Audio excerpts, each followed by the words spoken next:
લોકો થોડા ફોટા મોટા લઈ લે પછી આપણે એમને કહીએ હા થોડો તમને દેખાતું નથી ને.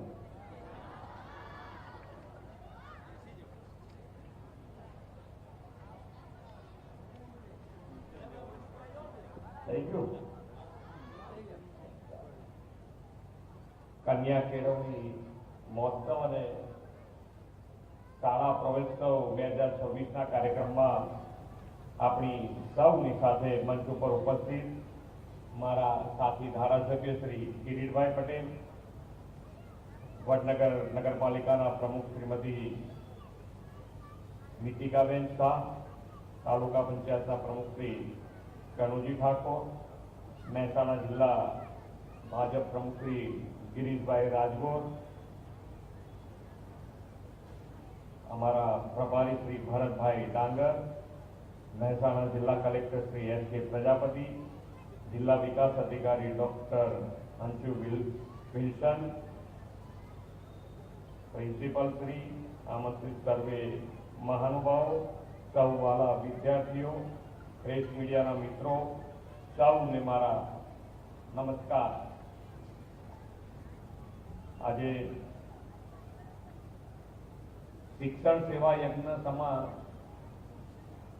શાળા પ્રવેશોત્સવ અને કન્યા કેળવણી રથયાત્રાના પ્રણેતા વડાપ્રધાન શ્રી મોદી સાહેબની વતન ભૂમિથી આ વર્ષે 24મો શાળા પ્રવેશોત્સવ શરૂ કરવાની મને સૌભાગ્ય તક મળી છે.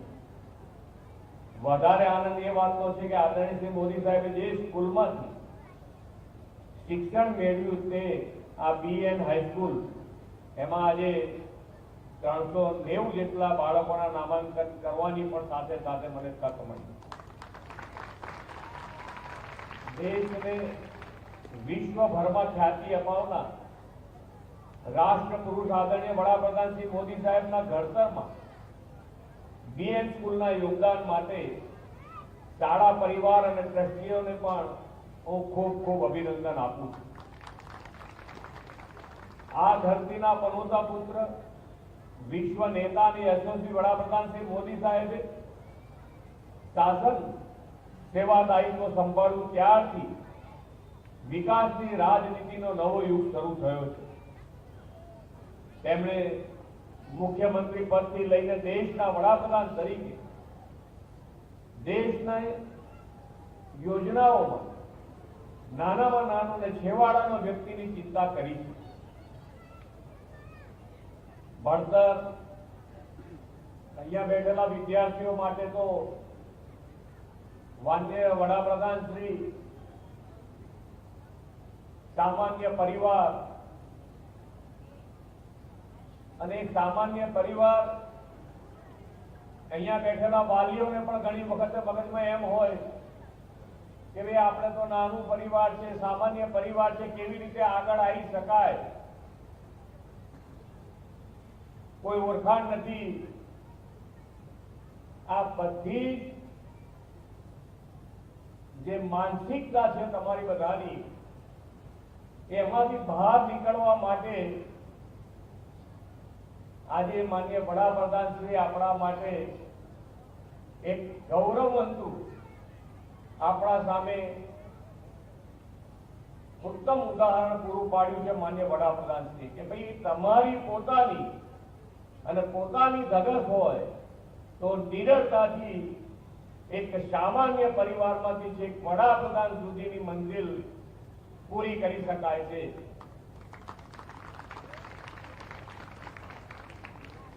અને નાનપણથી જ એમના ગુણ હતા નિડરતા, બધાને સાથે રાખવું.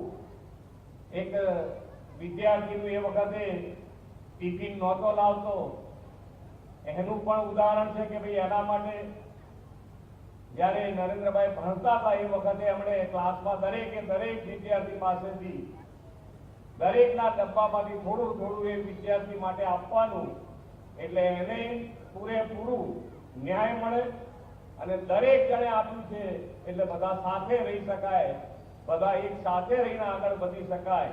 એ ભાવ એ વખતથી હતો અને એ ભાવ સાથે જ આજે પણ જુઓ તમે તો સૌનો સાથ, સૌનો વિકાસ, સૌનો વિશ્વાસ અને સૌના પ્રયાસ કાર્ય મંત્રથી આજે ભારત દેશનું નામ વિશ્વમાં ઉજાગર કર્યું છે.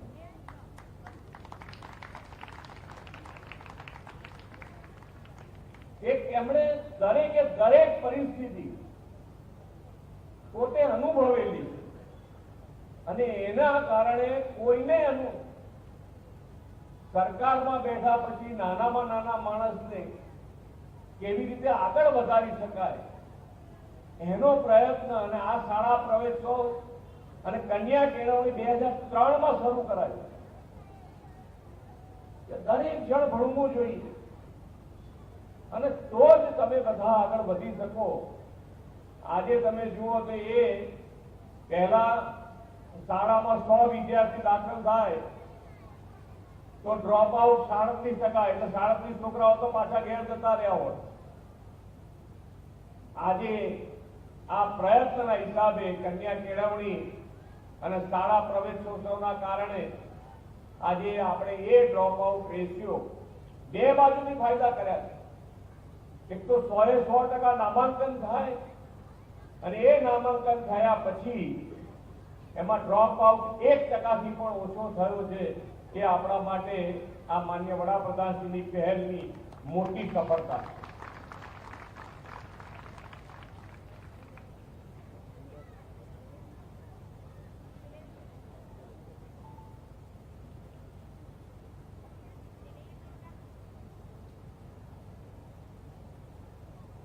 ટેકનોલોજીનો ઉપયોગ એમણે હર હંમેશ ટેકનોલોજીને મહત્વ આપ્યું છે. ટેકનોલોજી આજે અહીંયા એક વાતનો બીજો પણ આનંદ છે કે 24 જેટલા વિદ્યાર્થીઓ કે જેમણે ડ્રોપ આઉટ કરીને નીકળી ગયા હતા એ લોકોને શોધીને ફરીથી નામાંકન કરાયું છે. એ આપણા માટે ખૂબ શાળાનો પણ ખૂબ સારો પ્રયત્ન કે આ બધાને શોધી લઈને આજે ફરીથી શાળામાં પ્રવેશ આપ્યો. એ લોકોને કીધું છે કે ભાઈ તમે હવે શાળા છોડવાનું કોઈ કારણ નથી. અહીંયાથી શિક્ષક મિત્રો બેઠા છે, બધા વાલીઓ પણ બેઠા છે. તો અત્યારે જ્યારે કોઈ પણ વિદ્યાર્થી 1 કે 2 દિવસ જો ઘરે રહે તો આ બેઠેલા શિક્ષક તમારા ઘર સુધી આવતા હશે અને એ ઘર સુધી આવવાનું કારણ તો કે ભાઈ વિદ્યાર્થી કેમ નથી આવતો એની ચિંતા અને વાલી સાથે મળી અને એમના પ્રોબ્લેમનો સોર્ટ આઉટ કરી અને વિદ્યાર્થી પાછો સ્કૂલે કેમ આવે એનો ખૂબ સારો પ્રયત્ન શિક્ષકો દ્વારા આજે કરવામાં આવે છે. તો એ પણ એક વાલી તરીકે આપણી શું જવાબદારી તો કે જે પ્રમાણે અત્યારે માન્ય વડાપ્રધાનશ્રીના નેતૃત્વમાં ગુજરાત આગળ વધી રહ્યું છે. આજે અહીંયા આગળ ધંધા રોજગારની દ્રષ્ટિએ પણ ગુજરાત ખૂબ મોખરે છે. ગ્લોબલ ઇન્ડસ્ટ્રીઝ બધી અહીંયા ગુજરાતમાં આવી રહી છે અને આ બધા ડેવલપમેન્ટનો લાભ કોને મળવો જોઈએ તો એ ગુજરાતના દરેકે દરેક વ્યક્તિને એનો લાભ મળે એના માટે આપણો પ્રયત્ન હોવો જોઈએ. અને સરકાર તમારી સાથે હર કદમ ઉપર તમારી સાથે રહેવાની તૈયારી બતાવે. જેમ કે બહેનો માટે 2 યોજનાઓ કરી, નમો લક્ષ્મી અને નમો સરસ્વતી. આ બંને યોજનાઓમાં દીકરીઓ 9 થી 12 ધોરણ ભણે એને 50,000 રૂપિયા મળે અને નમો સરસ્વતી કે 11-12માં જે સાયન્સમાં જાય એમાં વિદ્યાર્થી અને વિદ્યાર્થીની બંનેને લાભ મળે એ રીતે 25,000 રૂપિયા આપવામાં આવે છે. અને આના કારણે ખૂબ મોટી સંખ્યામાં વધારો થયો છે. દીકરીઓ પણ અત્યારે પણ જુઓ તો એડમિશનમાં પણ દીકરીઓનું પ્રમાણ વધતું રહ્યું છે. એ આપણા માટે ખૂબ જ ગૌરવની વાત છે કે દીકરીઓ પણ ભણતી થાય. દીકરી માન્ય વડાપ્રધાન શ્રી હર હંમેશ કહેતા કે દીકરી જો ભણે ગણીને આગળ આવે તો 2 કુળ તારે. એક તો એના માતા પિતાનું અને બીજું સાસરે જાય એટલે સાસરું વાળું. એટલે બે કુળ તારે, એટલે શિક્ષણ માટે અને જેટલી બને એટલી દીકરીઓ આગળ આવે એના માટેનો હર હંમેશ માન્ય વડાપ્રધાનશ્રીના નેતૃત્વમાં ખૂબ સારો પ્રયત્ન આપણે કર્યો છે.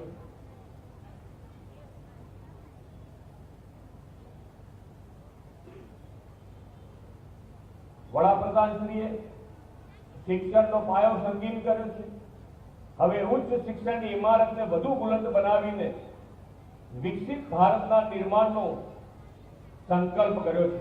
આ માટે તેમણે ટેકનોલોજી અને કૌશલ્યના સમન્વયથી ઉચ્ચ શિક્ષણ પર ફોકસ કર્યું છે. શ્રી નરેન્દ્રભાઈ મોદી સાહેબે જે બાળકોને આંગળી પકડીને શાળાએ પ્રવેશો કરાવેલો એવા અનેક બાળકો આજે ડોક્ટર, શિક્ષક, એન્જિનિયર સહિત વિવિધ વ્યવસાયોમાં પગભર બનીને વિકસિત ભારતના નિર્માણમાં આજે યોગદાન આપી રહ્યા છે. આજે અહીંયા બેઠેલા 11મા ધોરણ સુધી બધા વિદ્યાર્થીઓ અહીંયા બેઠા છે. નાના ભૂલકાઓ બેઠા છે બધા. કેટલા જણ ઘેર ટીવી અને મોબાઈલ બે જુએ છે? હાથ અસર કરો. સાચું બોલવાનું તો શીખી જ જવાનું. બસ હાથ અસર નહીં કરે તો ખબર તો પડી જ જવાની છે કે કલર તો છો જ.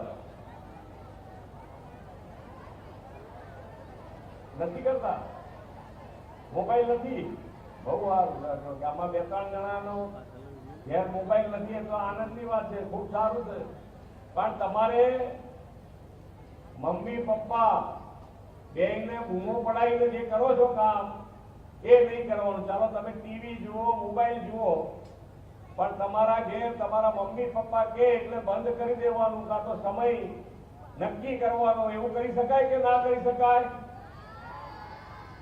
અહીંયા બોલો છો ભાઈ, મમ્મી પપ્પાને ગાંઠતા નથી તમે લોકો.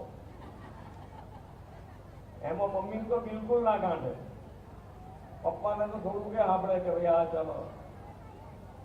પણ ભણતર વખતે આ બધી જ વસ્તુ એ સમય મર્યાદા નક્કી કરીને કરશો તો તમારું ભવિષ્ય ખૂબ સારું ઉજ્જવળ બનશે.